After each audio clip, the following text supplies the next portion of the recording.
Hello everyone, welcome back to my channel. इसमें हम BSc second year पढ़ना start कर रहे थे। बीएससी सेकेंड ईयर में हमने जो बॉटनी है उसका चैप्टर फर्स्ट का फर्स्ट पार्ट पढ़ा था, जिसमें हमने टेक्सोनॉमी के बारे में पढ़ा था कि टेक्सोनॉमी क्या होती है, फिर एंजियोस्पर्म के क्या होते हैं, उनके कैरेक्टरिस्टिक फीचर कि हम उसको कैसे आइडेंटिफाई कर पाएंगे कि एंजियोस्पर्म्स क्या होते हैं और उनका क्लासिफिकेशन कैसे होगा, इसके बारे में पढ़ाई की थी। अब हम सेकेंड पार्ट में पढ़ने वाले हैं ओरिजिन ऑफ एंजियोस्पर्म के बारे में, मतलब जो एंजियोस्पर्म्स हैं उनकी उत्पत्ति कैसे हुई। ठीक है, कि मतलब वो कैसे आए, कैसे एवोल्यूशन हुआ, किससे एवोल्यूशन हुआ होगा, इन सब के बारे में पढ़ते हैं। ठीक है, तो let's begin our topic BSc second year botany part second origin of angiosperm. पहले हम देखते हैं ओरिजिन ऑफ एंजियोस्पर्म क्या क्या थ्योरीज हैं।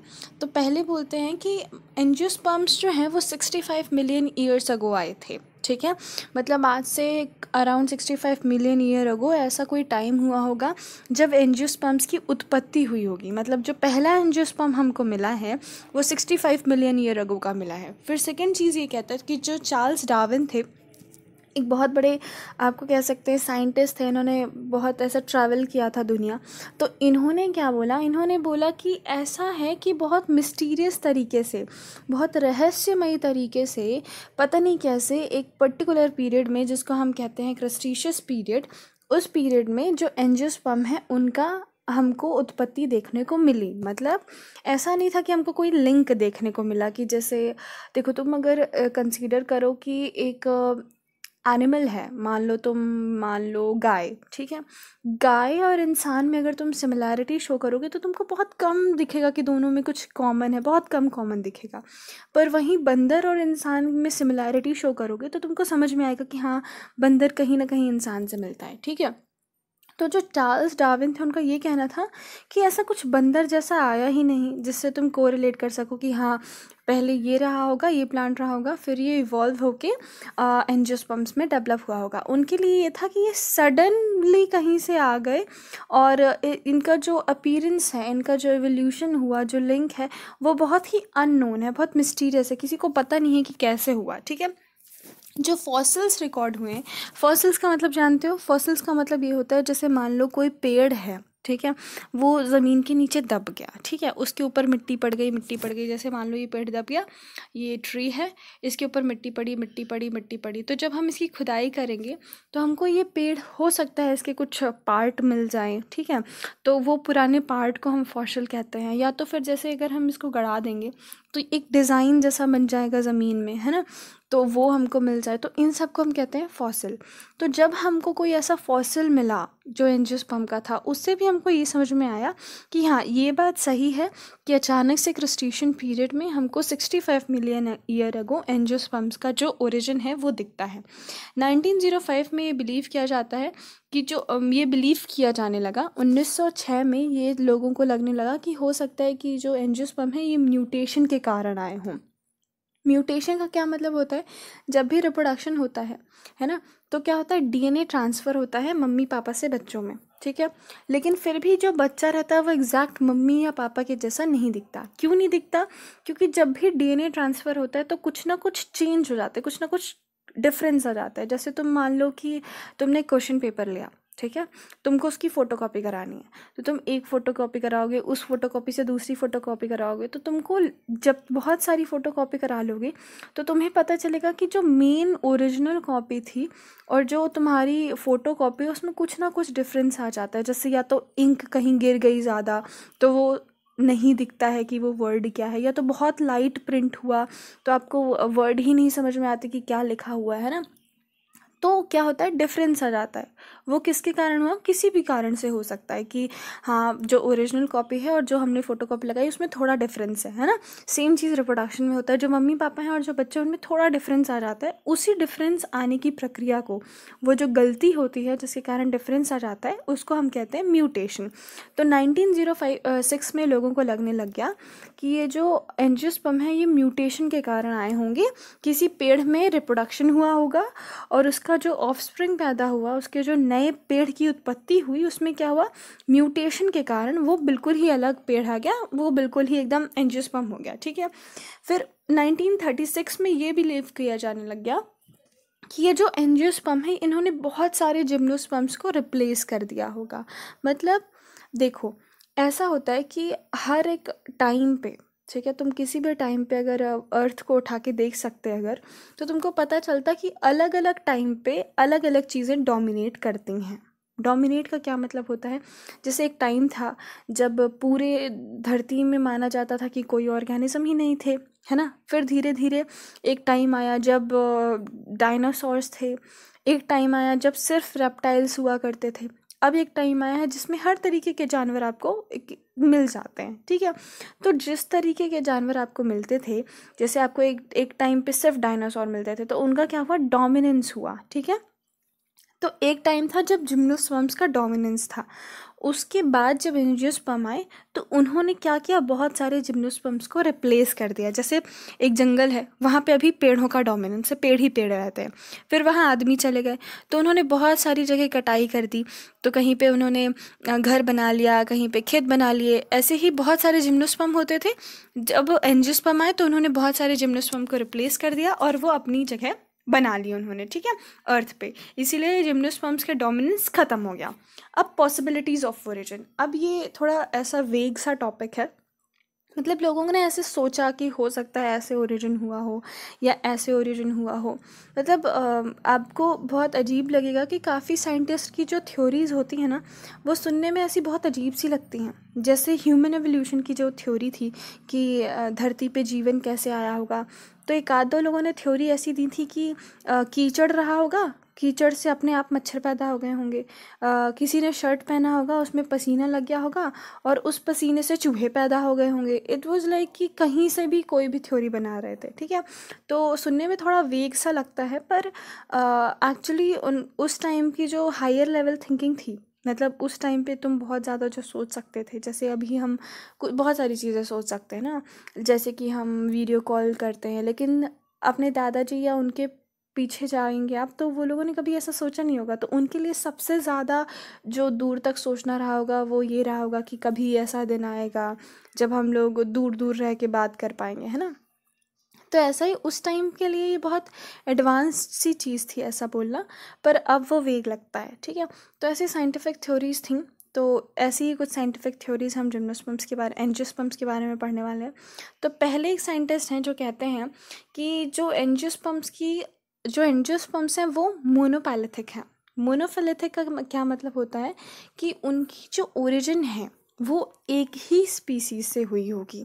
जैसे कि जैसे ह्यूमंस में देख लो, ऐसा नहीं है कि गाय भी इंसान बना रही है, मतलब गाय के बाद भी ऐसा नहीं था कि देखो ऐसा हुआ कि पहला फर्स्ट स्टेप, फिर सेकंड स्टेप, फिर थर्ड स्टेप, फिर फोर्थ स्टेप में ह्यूमन बन गया। तो सिर्फ थर्ड स्टेप से क्या बन रहा है, ह्यूमन बन रहा है। सिर्फ एक स्टेप है थर्ड, उससे ह्यूमन बन रहा है। ऐसा नहीं है कि सेकंड से भी ह्यूमन बन जा रहा है ना। तो ऐसा ही कहा गया कि जो एंजियोस्पर्म है वो किसी एक ही स्पीसीज से इवॉल्व हुए होंगे और एंजियोस्पर्म का फॉर्मेशन हुआ होगा। सेकंड ये कहता है कि हाँ, जो एंजियोस्पर्म है वो एक ही स्पीशीज से इवॉल्व हुए होंगे, पर वो बहुत जल्दी डाइवर्सिफाइड हो गए। डाइवर्सिफाइड मतलब ये जैसे ही एक स्पीसीज से चौथा बना, चौथे ने अपने बहुत सारे फॉर्म बना लिए जल्दी जल्दी, ठीक है। मतलब एक ही से बना, थर्ड स्पीशीज से ही फोर्थ स्पीशीज बनी, पर फोर्थ ने अपने बहुत सारे रूप बना लिए जल्दी जल्दी, ठीक है। तो दूसरी थ्योरी ये थी। तीसरी थ्योरी ये थी कि लोग कहते थे कि नहीं, एक स्पीशीज से बना नहीं, बहुत सारे स्पीशीज से बना। जैसे एक ने भी बना दिया चार, सेकंड वाले ने भी चौथा बना दिया, तीसरे ने भी चौथा बना दिया। तो इसलिए क्या हुआ, बहुत सारी जगह से एंजियोस्पर्म्स की ओरिजिन हुई। अब ये थ्योरीज का फ्लो चार्ट है, आप इसको लिख लो बस, क्योंकि इसके बारे में हम नेक्स्ट में पढ़ने वाले हैं। ये जितनी थ्योरीज हैं इनके बारे में आपको ज़्यादा याद करने की ज़रूरत नहीं है, ठीक है। आपको सिर्फ थ्योरीज़ के नाम याद रखने चाहिए। और वैसे भी जब 5 नंबर का क्वेश्चन आता है तो आपको पूरा थ्योरी के बारे में नहीं लिखना होता है। जस्ट ये पूछते हैं कि write down about the origin, write down the theories of origin of angiosperm. तो उसमें आप सिर्फ हेडिंग डाल के थोड़ा थोड़ा लिख दो, बस उतना ही चलता है। पहला है बेनेटेटियन थ्योरी। इसमें क्या था, इसमें ये कह रहे थे कि देखो अभी अगर तुम क्लासिफिकेशन पढ़ोगे तो तुमको पता चलेगा कि हम मानते हैं कि पहले मोनोकॉट आए होंगे फिर डाइकॉट्स आए होंगे, ठीक है। पर ये थ्योरी कहती है कि नहीं, पहले डाइकॉट आए हैं उसके बाद मोनोकॉट आए हैं। Monocots came from the dicots, dicotyledons थे और वो इवॉल्व हुए और उन्होंने मोनोकॉट बना दिया, ये कहते हैं, ठीक है। इसके इसके क्या कहते हैं सपोर्ट में इनको 2-3 चीज़ें मिली हैं, ये आपको खुद पढ़ना चाहिए मेरे ख्याल से, ठीक है। ये याद रखना कि जैसे जो रीनल्स हैं उनका जो इलोंगेशनल फ्लोरल और स्पाइरल मेल और फीमेल का कोटिंग था वो इससे समझ में आया उनको, है ना। ये चीज़ें मुझे लगता है आपको खुद पढ़ना चाहिए, इसमें समझाने लायक कुछ नहीं है, ठीक है। और फिर इसमें ये है कि जो और भी सिमिलैरिटीज़ थी जिनसे उनको लगा कि जो मोनोकॉट्स हैं और डाइकॉट्स हैं, आई मीन जो डाइकॉटिलिडेंस हैं उनसे मोनोकॉटिलिडेंस आए। फिर अर्बर और पार्किंसन थ्योरी, इन्होंने क्या बोला, देखो वैसे डिटेल में तुमको खुद ही पढ़ना, मतलब जो पूरी लाइन लिखी हुई है उसको तुम खुद याद करने की कोशिश करो, इसमें कुछ समझाने लायक नहीं है। जो थोड़ी बहुत चीज़ें हैं वो मैं आपको बता रही हूँ। जैसे ये जो सेकंड थ्योरी है, सेकंड थ्योरी में ये क्या कह रहे हैं, इन्होंने कहा कि इन्होंने एक इमेजिनरी ग्रुप मान लिया। देखो क्या हुआ, जैसे ये डियर है, मतलब हिरण, और ये मंकी है, और ये मैन है, ह्यूमन है, ठीक है। तो अगर तो जैसे हम लोग हैं, हम लोगों को पता है कि हम मंकी से इवॉल्व हुए हैं क्योंकि हमको मंकी देखने को मिलता है, ठीक है।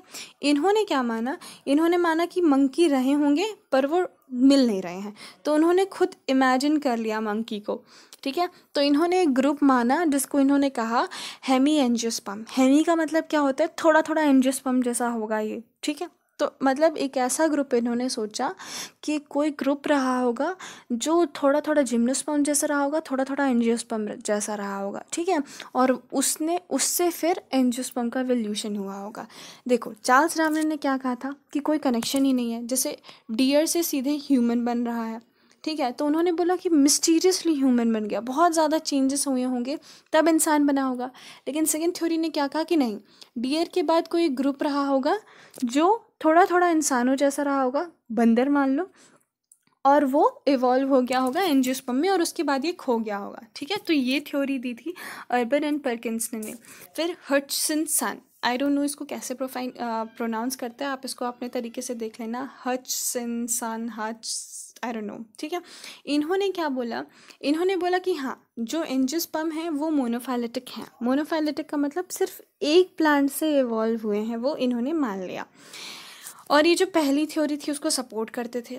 इनका ये व्यू था, he further had a view that the monocotyledons were derived from the primitive type of cotyledon orders। इन्होंने ये बोला कि नहीं, जो डाइकॉट हैं वो मोनोकॉट से इवॉल्व हुए हैं, मोनोकॉट डाइकॉट से इवॉल्व नहीं हुए। मतलब इनका ये मानना था कि डाइकॉट सबसे एडवांस है, वो बाद में आए हैं, पहला कौन आया है, मोनोकॉट आया। मतलब जो अभी हमने इसके पहले थ्योरी पढ़ी उसमें ये बोला था ना, फर्स्ट थ्योरी में क्या बोला था कि मोनोकॉट बाद में आए हैं, डाइकॉट से आए हैं। लेकिन उन्होंने पहली थ्योरी सपोर्ट की है कुछ पॉइंट्स में, लेकिन इन्होंने उसको रिजेक्ट भी किया है ये बोलते हुए कि जो मोनोकॉट हैं वो बाद में पहले आए हैं और डाइकॉट क्या है, पहले आ गए हैं, ठीक है।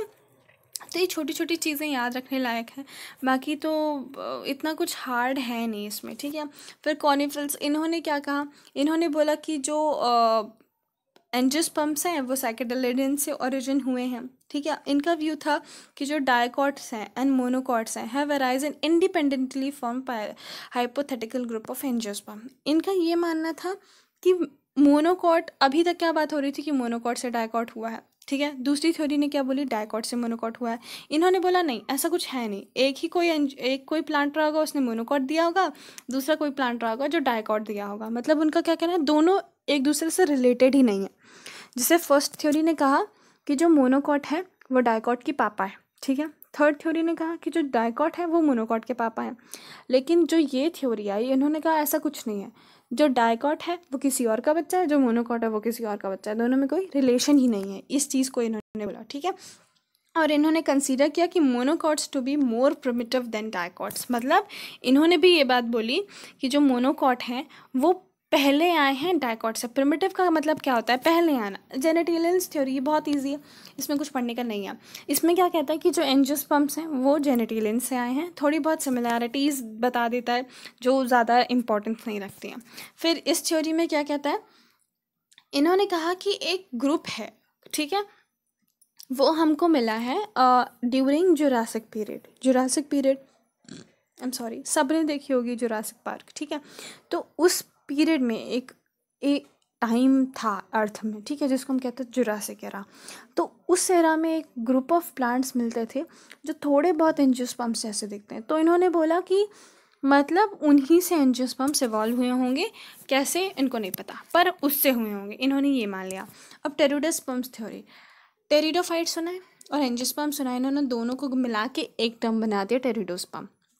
टेरिडोस्पर्म में क्या कहता है, टेरिडोस्पर्म क्या कहता है, जो टेरिडोफाइट्स रहे होंगे, देखो इनके इस फॉसिल को देखो, इसमें जो पत्ते हैं इनका स्ट्रक्चर देखो ऐसा है ना। और थोड़े बहुत ही किसके जैसा दिखता है, जो एंजियोस्पर्म्स होते हैं उनके अगर आप लीव्स देखोगे तो आपको उनके जैसे ही लीव्स दिखेंगे। तो ये थ्योरी ये कहती थी कि जो टेरिडोस्पर्म्स रहे होंगे उनसे एंजियोस्पर्म बने होंगे, ठीक है। मतलब उनको मिला कि हाँ ये फॉसिल है, ये टेरिडोफाइट का फॉसिल है, पर ये एंजियोस्पर्म जैसा दिख रहा है, मतलब टेरिडोफाइट से एंजियोस्पर्म का डेवलपमेंट हुआ होगा। तो बस इतना ही है ओरिजिन ऑफ एंजियोस्पर्म में। Thank you. आई होप आपको पसंद आया होगा। Live life, love life, take care, bye bye.